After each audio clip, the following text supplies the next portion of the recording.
Hello friends, welcome to Three Born Talkies. आज जो movie के बारे में मैं आपको बताने जा रही हूँ वो एक अमेरिकन थ्रिलर हॉरर मूवी है जिसका नाम है द नाइट इट। तो चलिए आज की एक नई मूवी के सफर पर। मूवी की शुरुआत में हम एक इंट्रो देखते हैं जिससे हमें पता चलता है कि ये मूवी वैम्पायर्स पर है। बहुत साल पहले ह्यूमंस एंड वैम्पायर्स में लड़ाई होती थी जिसमें एलए के बॉयल हाइट्स के लोग बहुत ही अच्छी फाइट करते थे। इन्हीं फाइट्स की वजह से ह्यूमंस एंड वैम्पायर्स में एक ट्रूस हुआ था जिसमें वैम्पायर्स के लिए 3 रूल्स एंड रेस्ट्रिक्शंस रखे गए थे। पहला था वो किसी ह्यूमंस के बिना परमिशन उनका ब्लड नहीं पिएंगे, ना ही उन्हें मार पाएंगे। दूसरा, वो बॉयल हाइट्स में बिना परमिशन नहीं आ पाएंगे। और थर्ड, वो ह्यूमंस को अपनी एग्जिस्टेंस के बारे में नहीं बता पाएंगे। ये ट्रूस 100 साल पुरानी थी, इसीलिए अब बहुत ही कम लोगों को इस बारे में पता था। सीक्रेटली रहने की वजह से वैम्पायर्स अब काफी रिच हो चुके थे। फिर हम मूवी की मेन सीन में आते हैं जहां हम देखते हैं कि कार में जे एंड मारिया जब एक दूसरे के साथ थोड़े रोमांटिक हो रहे थे तभी उनकी कार के साइड में विक्टर अपनी कार लगाता है। विक्टर एक वैम्पायर था एंड बिना परमिशन बॉयल हाइट्स में नहीं आ सकता था, इसीलिए जे उसे देखकर सीधे अपनी गर्लफ्रेंड मारिया के साथ अपने लोगों को इन्फॉर्म करने जाता है, जहां वो देखता है कि उसके आदमियों को तो पहले ही विक्टर मार चुका है। जे अंदर जाते वक्त मारिया को कार में अकेले छोड़ के गया था, इसीलिए विक्टर ने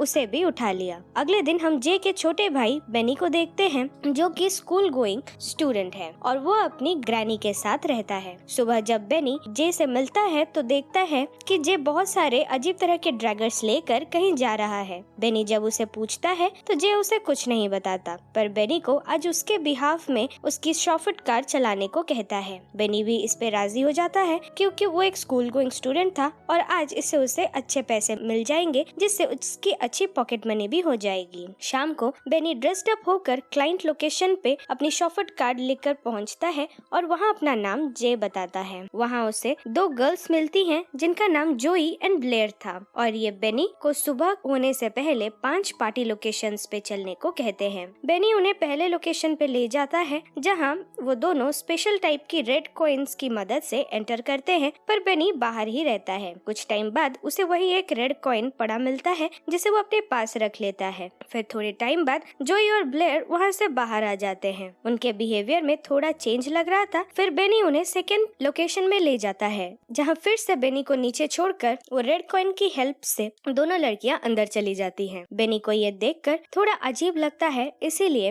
वो जब इनके बैग्स चेक करता है तो इसमें उसे बहुत सारे पैसे और ब्लड्स मिलते हैं। वहाँ उसे जोई का मोबाइल भी मिलता है जिसमें विक्टर का मैसेज आ रहा था जो कि जे के बारे में पूछ रहा था। ये देखकर बेनी बहुत ज्यादा डर जाता है, पर तभी वहाँ पुलिस वैन पेट्रोलिंग के लिए आती है और ये सुनकर बेनी वहाँ से छुपकर उसी होटल में चला जाता है क्योंकि वो जे के नाम से उसकी शॉफट कार चला रहा था। जब बेनी होटल के अंदर वो रेड कॉइन दिखाता है तो वो लोग उसे एक रूम में ले जाते हैं जहाँ जोई एंड ब्लेयर मैक्स और डैनियल का ब्लड पी रहे थे। यहाँ बेनी को पता चलता है कि ब्लेयर एंड जोई वैम्पायर्स हैं एंड ये दोनों लड़के पैसों के बदले उन्हें अपना ब्लड पीने दे रहे हैं। बेनी के आ जाने से ब्लेयर थोड़ा हड़बड़ा जाती है जिससे कि मैक्स की डेथ हो जाती है। ये अगेंस्ट द लॉ था और डैनियल इस पे उन्हें अपोज करने लगता है, पर यहाँ जोई उसका मुंह बंद करने के लिए उसका भी बहुत सारा ब्लड पी लेती है जिससे वो भी मर जाता है। ये देखकर बेनी वहाँ से भाग निकलता है और सीधे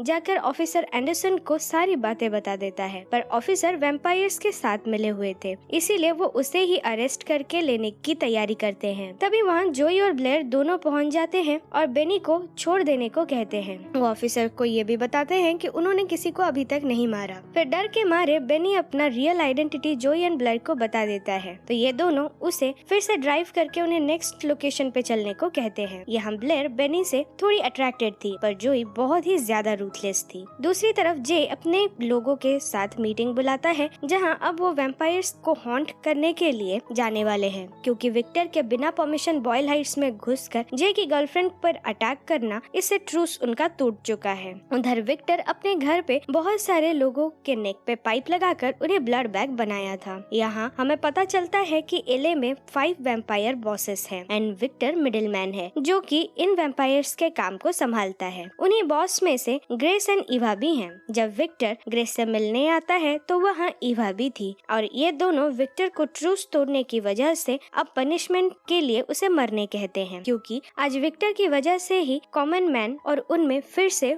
वॉर शुरू हो चुकी है और कॉमन मैन को उनकी सच्चाई भी पता चल चुकी है। पर यहाँ विक्टर खुद ही ग्रेस और ईवा को मार देता है क्योंकि उसे ये ट्रूस में रहना पसंद नहीं था एंड उसने जानबूझकर ही आज ये सारे लॉज तोड़े थे। फिर उसने प्लान्स बनाया था कि वो इन सारे 5 बॉसेस को सुबह होने से पहले मार देगा, जिससे कि टाउन का पूरा कंट्रोल उसके पास आ जाएगा। कुछ दिन पहले जब इसी बारे में वो जे से बात करने गया था तो जे ने उसकी बात पे एग्री नहीं किया, इसीलिए आज उसने उसके आदमियों और उसकी गर्लफ्रेंड दोनों को ही मार दिया। जोई एंड ब्लेयर भी उसी के ही साथी थे और इस प्लान में उसकी हेल्प कर रहे थे। आज उन्हें जे को भी किडनैप करना था पर कार बेनी चला रहा था, इसीलिए यह प्लान उनका फ्लॉप हो गया। अब तक जोई एंड ब्लेयर ने 2 बॉसेस को मार दिया था और विक्टर ने एक को, तो बाकी और 2 बॉसेस बचे थे। जब जे इनमें से मरते हुए वैम्पायर्स के पास पहुंचता है तो उसे पता चलता है कि विक्टर का नेक्स्ट टारगेट बिग लव है, जो कि अभी 3 किंग्स में है। उधर जोई एंड ब्लेयर भी 3 किंग्स पहुंचते हैं और यहाँ बेनी ब्लेयर के साथ स्मोक कर रहा था, इसीलिए बहुत हाई था क्योंकि उसे भी बिग लव को ही मरना था। पर उनके सामने बेनी के कुछ फ्रेंड्स आ जाते हैं जो कि बेनी का शॉफर होने पर मजाक उड़ाते हैं। तभी ब्लेयर आकर बेनी को किस कर देती है, जिससे कि उसके फ्रेंड्स को पता चल जाए कि बेनी शॉफर नहीं बल्कि उनके साथ है।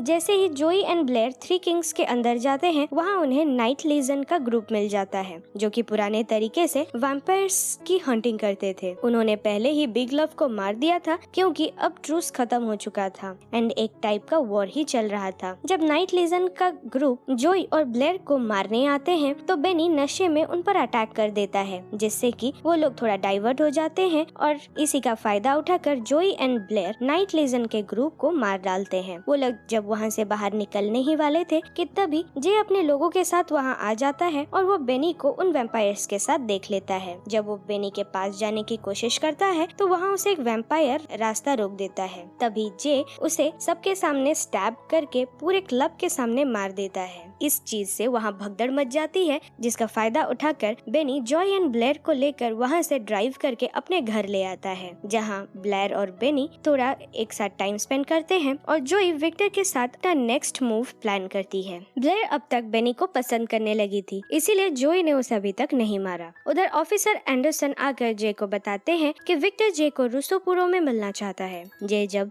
वहीं जाता है तो विक्टर डिक्लेयर कर देता है कि वो इस सिटी का न्यू बॉस है और अभी वो जे की गर्लफ्रेंड को ही एज अ डिश खा रहा है। इससे जे गुस्से में उसे शूट करता है, पर विक्टर एक वैम्पायर था इसीलिए वो बहुत ही जल्दी हील कर जाता है। इधर जोई and Blair last boss Roku को मारने जाते हैं, जहाँ बेनी एंड ब्लेयर बाहर थोड़ा क्लोज आ जाते हैं, टाइम स्पेंड करने लगते हैं और जोई अंदर जाकर रॉको से लड़ने लगती है। यहाँ ब्लेयर बेनी को बताती है कि जोई ने उसे 70s में टर्न किया था और तब से ही वो उन्हीं के साथ है। यहाँ बेनी उसे बताता है कि उसका हाफ ब्रदर जे ही हमेशा उसका ख्याल रखता है और इसीलिए वो उसे कुछ भी होने नहीं देगा क्योंकि जे उसके लिए बहुत ज्यादा इम्पोर्टेंट है। इतने में ही जोई का रोको और उसके फोर्स के साथ फाइट हो जाता है, जहाँ ब्लेयर सही टाइम में पहुंचकर उसे वहाँ से सेव करके ले आती है और बेनी दोनों को वहाँ से ड्राइव करके बाहर ले आता है। अब तक जोई बहुत ही ज्यादा इंजर्ड हो चुकी थी और मॉर्निंग भी होने वाला था, इसीलिए जोई एंड ब्लेयर विक्टर के घर जाने का सोचते हैं। ब्लेयर बेनी को घर के बाहर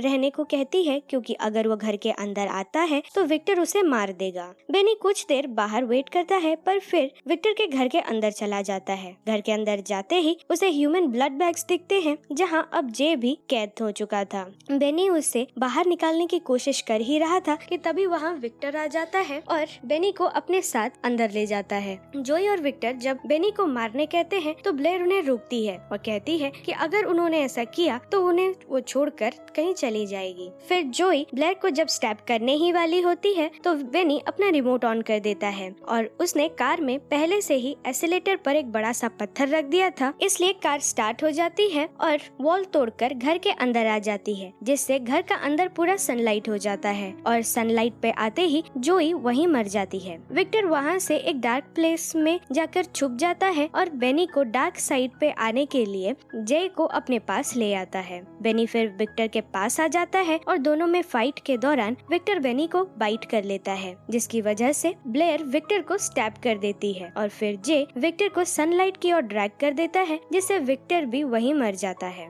यहाँ से जे, बेनी और ब्लेयर तीनों बच जाते हैं, जिसके बाद बेनी एंड ब्लेयर किस कर लेते हैं और फिर ब्लेयर बेनी को बाइट करके उसे अपना खून पिलाती है, जिससे कि बेनी जिंदा बच पाए और वैम्पायर में टर्न हो जाए। अगले दिन तक बेनी वैम्पायर में चेंज नहीं हुआ था, पर थोड़ा अनईजी फील कर रहा था। इवनिंग में बेनी जब जे से मिलता है तो वो उसे वो पैसे वाला बैग दे देता है। जे बेनी को बताता है कि अब ह्यूमंस एंड वैम्पायर्स में वॉर शुरू हो चुकी है, इसलिए वो जल्द ही अपनी साइड चूज कर ले। तो बेनी भी उसे कहता है कि वो अब वैम्पायर है, तो इससे कंफर्म है कि वो किसकी साइड रहेगा, इसीलिए उसने अपना साइड भी चूज कर लिया है। फिर बेनी जब लाइब्रेरी में होता है तो अब तक फुली वैम्पायर में टर्न हो चुका था, इसीलिए उसे वहाँ ब्लड पीने की बहुत ज्यादा इच्छा होती है। और फिर हम बेनी को ब्लेयर के साथ एक कार में देखते हैं और यही हमारी मूवी खत्म हो जाती है। सो फ्रेंड्स, अगर ये मूवी आपको पसंद आई तो लाइक और कमेंट करें और ऐसी ही मूवीज आगे देखने के लिए हमारे चैनल को सब्सक्राइब करें। Bye bye.